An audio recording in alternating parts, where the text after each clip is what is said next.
Hello, hello. This is Maya Z, and to be precise, Zlatanova, but I know that my surname will be very hard to pronounce. And I have a guest that, whose surname is also not easy to me to pronounce, but I'll give it a try. I already tried a couple of things.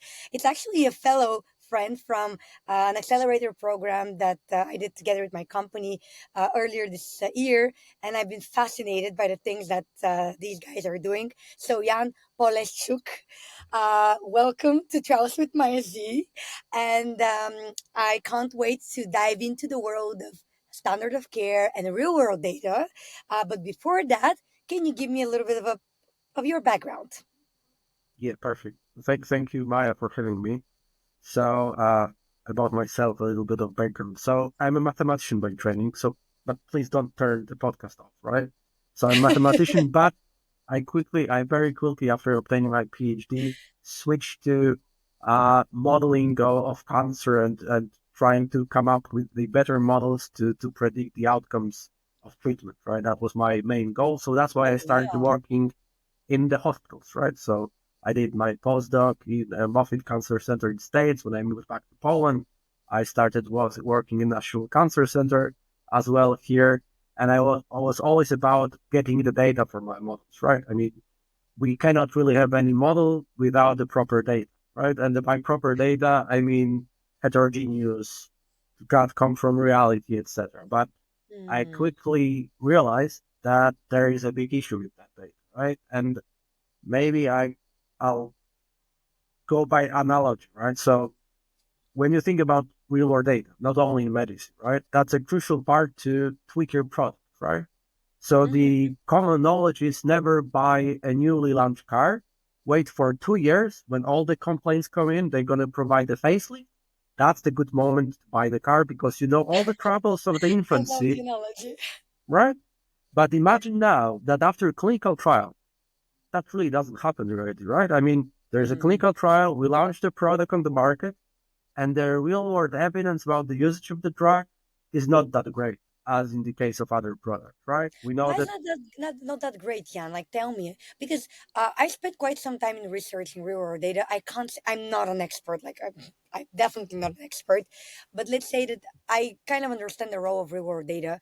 But what makes it not good enough today? oh, that's a simple question, but with a very complex answer, right? Yeah. So I guess the source problem is very limited time that the doctor can spend with the patient, right? Mm. That's the origin of everything, right? And we know Mm. who is actually their work data generator. It's not the hospital administrative staff, right? Yeah. It's the doctor himself, right? So as long as the doctor that have very limited time to generate the data is not allowed to do so, I mean, we're not going to have a great data, right? Everyone knows that in a hospital databases, we've got plenty of structured data. For example, ICD-10 codes, for example, what kind of a procedure has been performed, but that's the claims data, and actually that data typically is not entered by the clinicians, and it's Mm. certain issues, right? We know the common term, some can Google afterwards, coding. There are frequent mistakes. There are plenty of anecdotes about how the WHO went to some region in a country because there was a higher incidence of some disease, but then it occurred that one doctor knew only one ICD-10 code, and he was putting that code to every single patient Oh that he my had. God. Because from the doctor's perspective, that didn't really matter, right? For him, the medical note, the things he writes down is the crucial part, right? And actually, that's always typical when I work with the doctors. They always say that if you want to have the source of truth, if you want to have a truth, read my notes. Don't go to the claims data, right? And Hmm. for at least in Poland and many European countries, and I remember from states, there is a lot of upcoding. There is a lot of additional cancers that actually are not cancers, for example, because someone Hmm. during the diagnostic process already entered the ICD-10 code of C50 of the breast cancer, for example.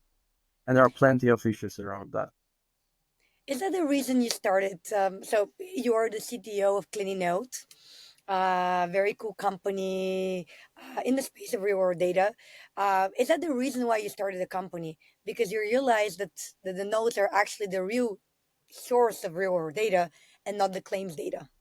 So I would rephrase that the doctors are the source of the Okay, reward true. data, and their main mode of action is through notes. And we cannot really change that because if we're going to introduce the forms, that like many attempts, like a lot of forms to be clicked through, that actually increases time. For them, it's way quicker to write in their own words the medical note. And that's exactly why at CliniNote, we focus on the medical note. That's how it started. So I Mm, realized that if I want to generate the data without giving additional burden to clinician, I need to provide them the tool that will allow them to write faster and also in a way that I generate the data at the same time.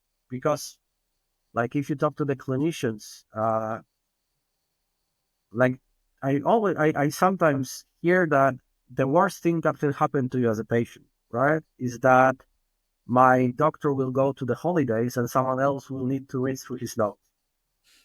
There's a huge chance of a lot of medical errors are associated with misinterpretation of others' notes, right? mm, We know the cool example of digital pathology in which there needs to be a consensus, in yeah. which the interpretation can be different of mine. I'm actually laughing now because I was in a founders retreat like the last week, and then the coach was telling us that 90% of conflicts start from misinterpretation of words. I can imagine in this case when you have like very important piece of information that can be translated differently, and that can lead to a lot of confusion, but also not proper decision making. So, okay, let's go back. If we define real world data, and I agree with you, like claims data, I know we are speaking about like we use claims data for real world data as well. It's not complete, but sometimes we do that only because there is no other alternative. So actually, let me rephrase that: how accessible real world data is.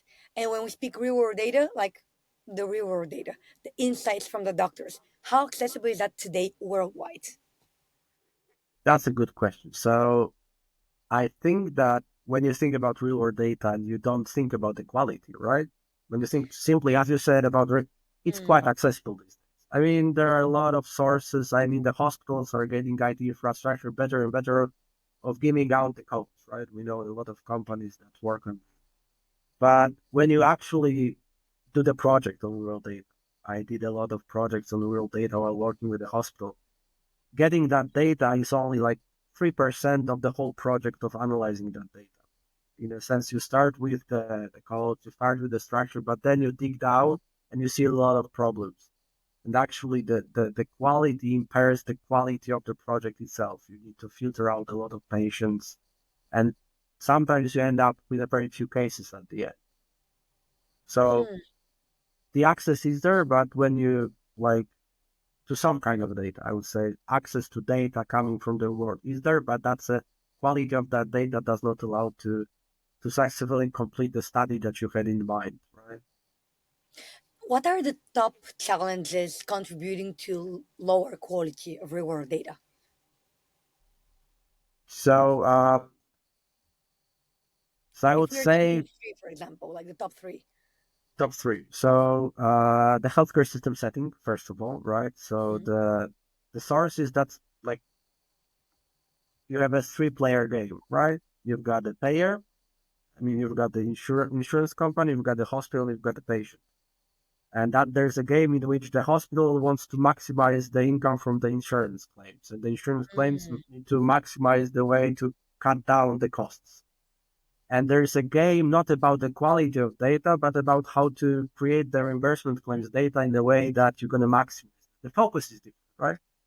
So, mm, summing up, the first big challenge is that currently in the healthcare system, there's absolutely no focus on the reward data, right? When you think about like a healthcare system on the top, mm. right? Yeah.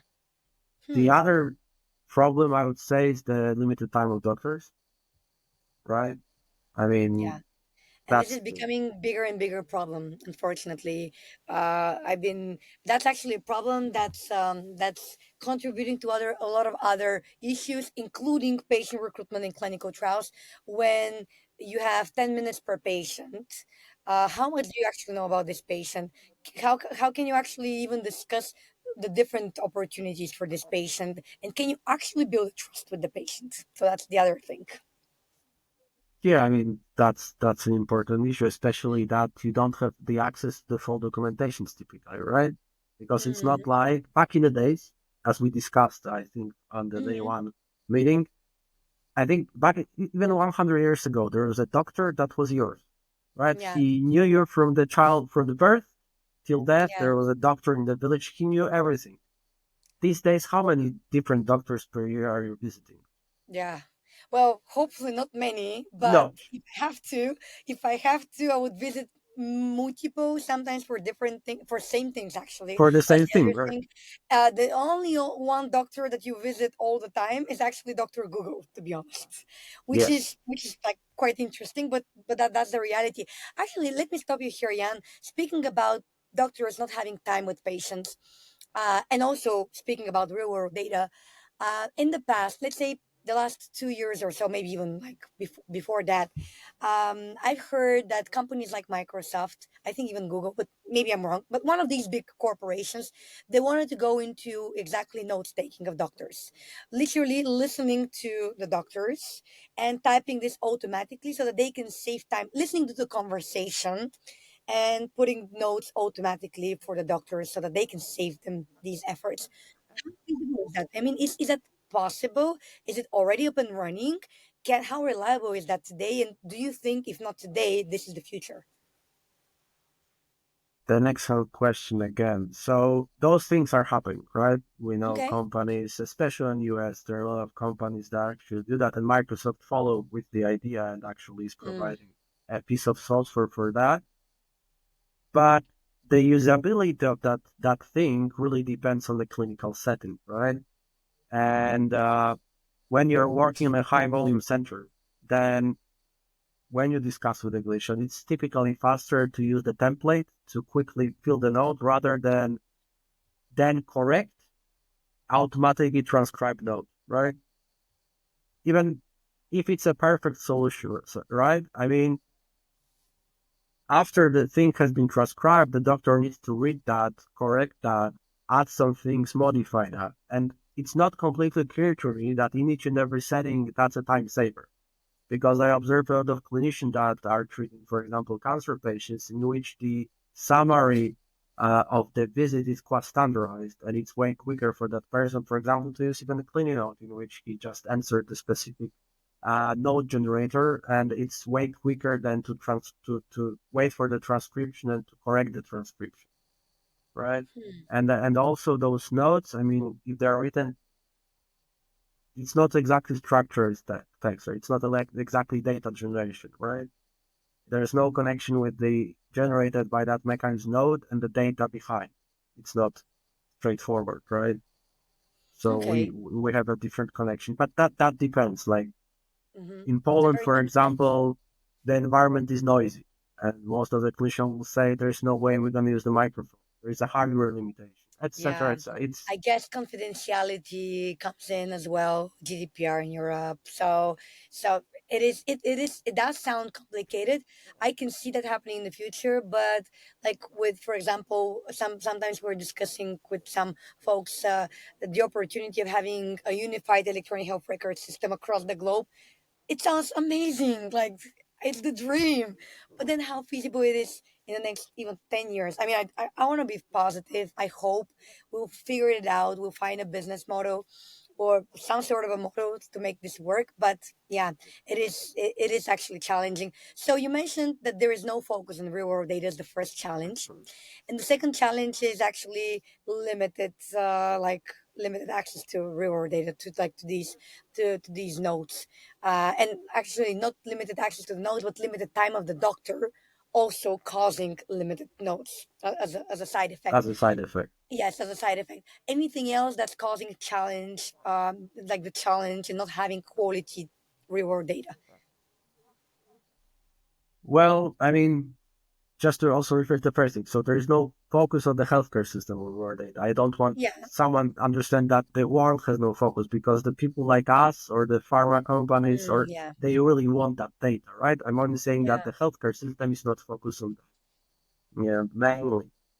Uh, I would say also there's a interesting transition in the hospitals, at least in Poland, that I observed that the notes are becoming more and more vague, and that's on purpose.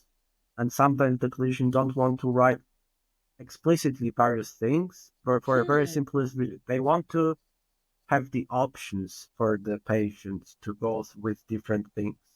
For example, as an example, if you think about the PD-1 blockade in the cancer treatment, right? So after there were clinical trials, so there was a hard criteria that if there is a resist progression, you should stop the patient from treatment, right? There was a very hard stop from the clinical trial, and that was also embedded in the reimbursement claim system in the prospective in the normal setting. But the clinicians sometimes believe, and they were right because we know there is something like pseudo progression that we should keep the patient on that treatment for a little bit longer because it might actually work, right? Hmm. And especially they didn't want to write in the documentation that the tumor was enlarged because they wanted to avoid the necessity of taking out the patient from the treatment. So, and also there is the law, the laws, for example, in pathology reports. I frequently Hmm. observed recently in the raw data that they write maybe. There's a new word, maybe, because that removes the liability from you if you misdiagnose someone, Got it. Very right? I interesting. mean, that makes them less prone to lawsuit, at least in Hmm. several settings, right? Yeah, that's very interesting. Jan, tell me, what's the vision of CliniNote for reward data, and how can we actually make reward data more quality, or more qualitative, not qualitative, I'm sorry, but like with better, higher quality and more accessible?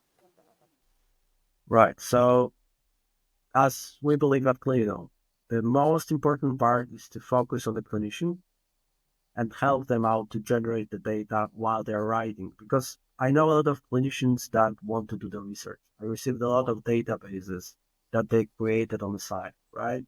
And at ClearNote, instead of them having a separate Excel or separate note where they take notes about the patient, we give them the tool that they write the note and generate data at the same time that I can use, right? So our vision is to provide each and every doctor with a tool that they can share their terminology, their templates, the way of writing, so they can start collaborating with each other globally, generating the volume of high quality data, right? Hmm. I love that. Because they are becoming the validators of the clinical evidence. Because the trick is about having them validating the suggestions that we are providing rather than after they've created the note, we can come up with the measures if that's correct or not, or we can validate using another doctors if our NLP method found something. No, here we Hmm. are using each and every doctor as a validator of the NLP finding, right? Yeah. Which makes the process way more efficient, right? I love that, Jan, because what we're saying is, let's focus on what the jobs to be done of the doctors, and let's help them do their job better. And one of their jobs is actually creating these high quality like data points out there, because otherwise they can't do their job and they can't help like the patient with their ecosystem to actually uh, achieve a milestone in disease, let's say improvement, quality of life improvement, and so on and so forth. So, how can we produce the tools for the doctors to actually do their job better? And I would just take these words and translate it to clinical trials because that's where my passion is. It's the same for clinical trials. We speak about site burden. Actually, maybe the thing that we need to focus on is how can we help doctors do their job faster, simpler, quicker, in higher quality. And actually, that will help them with both clinical trials and their normal practices. And at the end of the day, provide data that's both helpful to clinical trials, healthcare, medicine as a whole. And that's actually what we're doing right now because we already have clinical trial in which clinical note is used because the big issue in clinical trial as well is that there is a protocol, there are ECRF, there is plenty of Mm, data points that needs to be collected, but still the clinician works in his hospital information system with the patient with still limited yeah, time. So what we do, we take the ECRF and we help the doctor to fulfill the protocol and collect all the data points required by the trial. So exactly nice. that's the same mode of action. So there is a CRF, and we simply take the structure and online help clinician. Oh, that's a cycle 3 of the therapy. Now, so you should do the pregnancy test, or you should do the blood pressure measurement. Oh, you've Hmm. done that? Okay, so put the information to note that everything is fine, etc., etc. So we are Yes. guiding in the creating the note that will allow to fill the ECRF because Yeah, that's a limiting factor for the clinical trials as well, right?